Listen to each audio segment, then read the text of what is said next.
नमस्कार दर्शक बंधु आपणकर जदि कर्कट राशि होता है तेबे यही भिडटी आपणक पई बहुत अधिक गुरुत्वपूर्ण रही।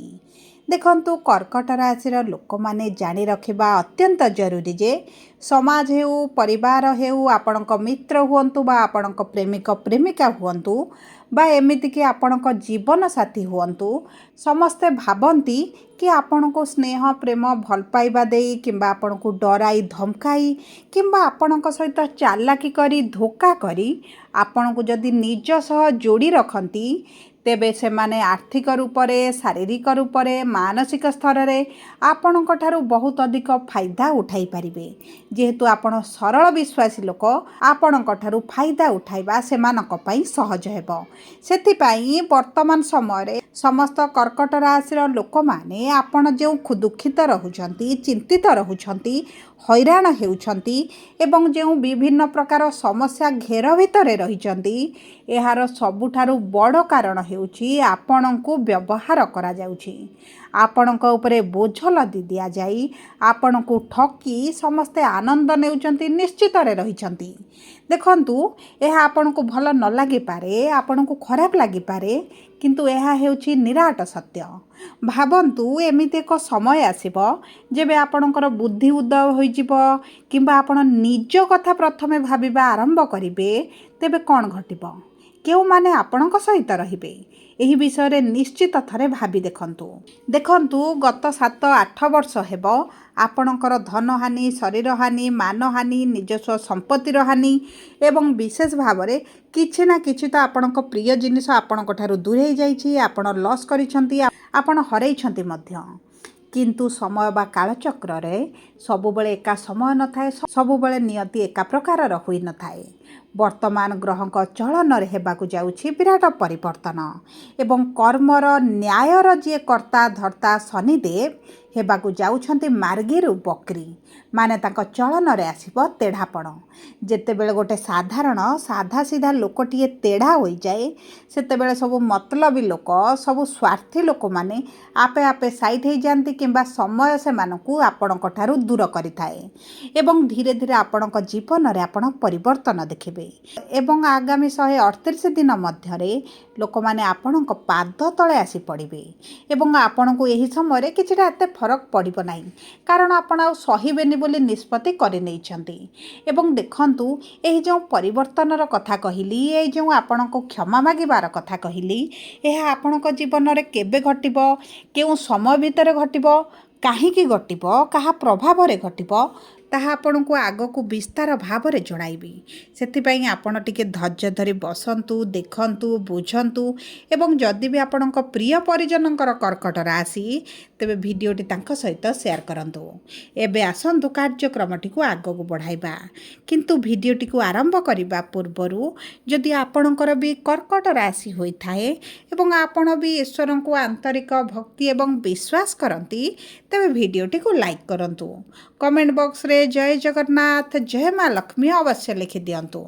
ता सहित आम सह जोगाजोग करिबा पाई वीडियोर मध्य भाग रे को व्हाट्सएप नंबर टी दिया जाइछि जो नंबर साहाय्य आपण आम सह जोगाजोग करी निजर नूतन कुंडली प्रस्तुत करि परिबे कुंडली विश्लेषण कराई परिबे किंबा आपणकर चाकरी विवाह व्यवसाय प्रेम संपर्क शिक्षा स्वास्थ्य को नहीं किछि समस्या रहिछि ताहार सहजरे एवं स्वल्प मूल्य रे समाधान करि परिबे।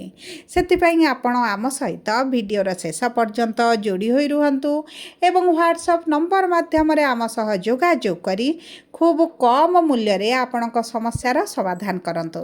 एबे आसंतु कार्यक्रमटी को आग को बढ़ाइबा एवं जानिबा एही 138 दिन माने एही जुलाई मास 27 तारिख ठारू डिसेम्बर 11 मध्य आपणक जीवन रे कौन घटिबा पई जाउछि।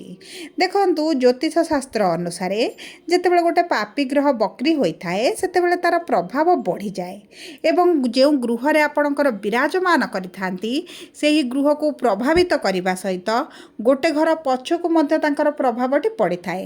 ମାନେ ଆପଣଙ୍କର ଭାଗ୍ୟର ଭାବରେ ବା ନବମ ସ୍ଥାନରେ ଆପଣଙ୍କର ଶନି ବିରାଜମାନ କରିଥିବାରୁ ଶନି ବକ୍ରି ହେବା କାରଣରୁ ଆପଣଙ୍କର ଅଷ୍ଟମ ଭାବକୁ ମଧ୍ୟ ପ୍ରଭାବିତ କରିବେ। ଏବଂ ଅଷ୍ଟମରେ ଯେହେତୁ ରାହୁ ବିରାଜମାନ ହୋଇଛନ୍ତି ଏବଂ ଶନି ରାହୁଙ୍କର ଏହି ଯୁକ୍ତିଟି ଆଣିବ ଆପଣଙ୍କ ଜୀବନରେ ମହା ପରିବର୍ତ୍ତନ। ତେବେ ଆସନ୍ତୁ ଜାଣିବା କେଉଁ କେଉଁ କ୍ଷେତ୍ରରେ କି ପ୍ରକାର ପରିବର୍ତ୍ତନ ଆପଣ ଦେଖିବେ। ଦେଖନ୍ତୁ, ଆପଣଙ୍କର ଭାଗ୍ୟ ଯେଉଁ ସାଥ ଦେଉନଥିଲା, ଆପଣ ଯେକୌଣସି କାର୍ଯ୍ୟ ଆରମ୍ଭ କରନ୍ତୁ, ଯେକୌଣସି କାର୍ଯ୍ୟ କରିବା ପାଇଁ ଆପଣ ଚିନ୍ତା କରୁଥିଲେ, ସବୁ କାର୍ଯ୍ୟ ଆପଣଙ୍କର କୌଣସି ନା କୌଣସି ମାର୍ଗରେ ଅଟକି ରହୁଥିଲା, କାର୍ଯ୍ୟ ଆରମ୍ଭ ହିଁ ହୋଇପାରୁନଥିଲା। ଆପଣଙ୍କ ଭାବନା, ଆପଣଙ୍କ ଚିନ୍ତନ ଆପଣଙ୍କ ମନ ଭିତରେ ରହିଯାଉଥିଲା। ଏବଂ ଦେଖନ୍ତୁ, ତାହା ସହିତ ଆପଣ ବି ଯଦି କୌଣସି କାର୍ଯ୍ୟ କରୁଛନ୍ତି, ସେଥିରେ ଆପଣଙ୍କୁ ଯେଉଁ ବିଭିନ୍ନ ପ୍ରକାର ସମସ୍ୟା ମିଳୁଛି, ଆପଣଙ୍କ ଠାରୁ କମ୍ ପରିଶ୍ରମ କରିବା ଲୋକ ଆଗକୁ ବଢ଼ୁଛି, ଆପଣ ଯେଉଁଠି ସେଇଠି ରହିଯାଇଛନ୍ତି, କିମ୍ବା ଆପଣଙ୍କର ମାନସିକ ଶାନ୍ତି ଯେଉଁ ମିଳୁନାହିଁ, ସେହିସବୁ କ୍ଷେତ୍ରରେ ଆପଣଙ୍କୁ ଶୁଭାଶୁଭ ଫଳ ପ୍ରାପ୍ତି ହେବ।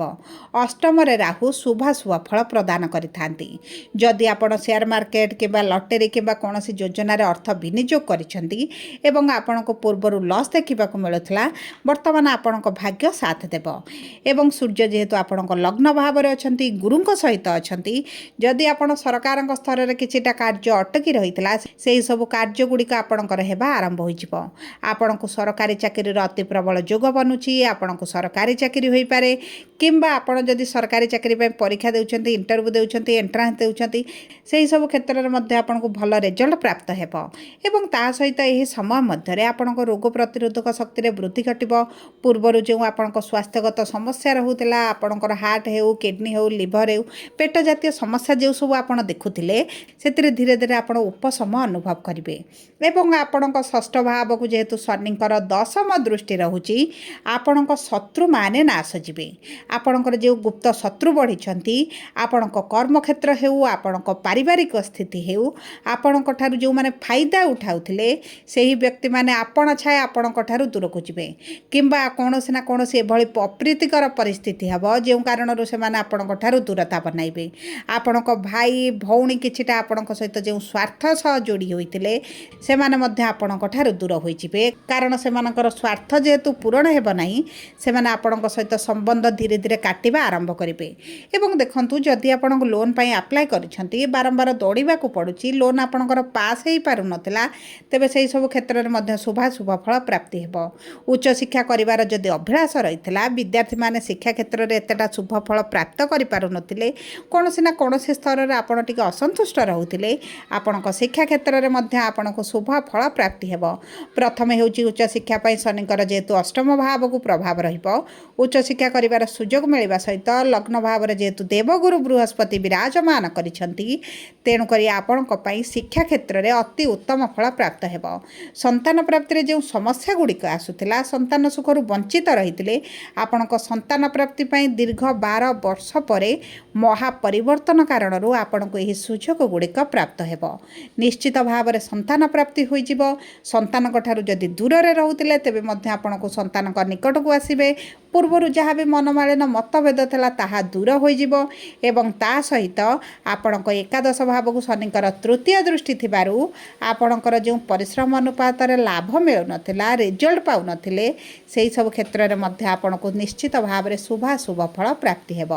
ଏବଂ ଦେଖନ୍ତୁ, ଶନି ଯେହେତୁ ହେଉଛନ୍ତି କର୍ମର ସ୍ୱାମୀ, ଆପଣଙ୍କ ସପ୍ତମ ଭାବର ସ୍ୱାମୀ, ଏବଂ ଆପଣଙ୍କ ବୈବାହିକ ଜୀବନରେ ଯେଉଁ ସମସ୍ୟା ଚାଲିଛି, ଆପଣଙ୍କ ବୈବାହିକ ସମ୍ପର୍କରୁ ଆପଣ ଅଲଗା ହେବା ପାଇଁ ଚାହୁଁଛନ୍ତି, ଆପଣଙ୍କର କୋର୍ଟ କଚେରୀ କେସ୍ ଚାଲିଛି, ପୋଲିସ କେସ୍ ଚାଲିଛି, ଡିଭୋର୍ସ ପାଇଁ ଆପଣ ଦୌଡ଼ୁଛନ୍ତି, କିନ୍ତୁ ଆପଣଙ୍କୁ କିଛିଟା ଲାଭ ମିଳିପାରୁନଥିଲା, ତେବେ ମଧ୍ୟ ସେହିସବୁ କ୍ଷେତ୍ରରେ ଆପଣଙ୍କୁ ଡିଭୋର୍ସ ପ୍ରାପ୍ତି ହୋଇପାରେ। ଆପଣ ପରିବାର ଠାରୁ ଅଲଗା ରହିପାରନ୍ତି।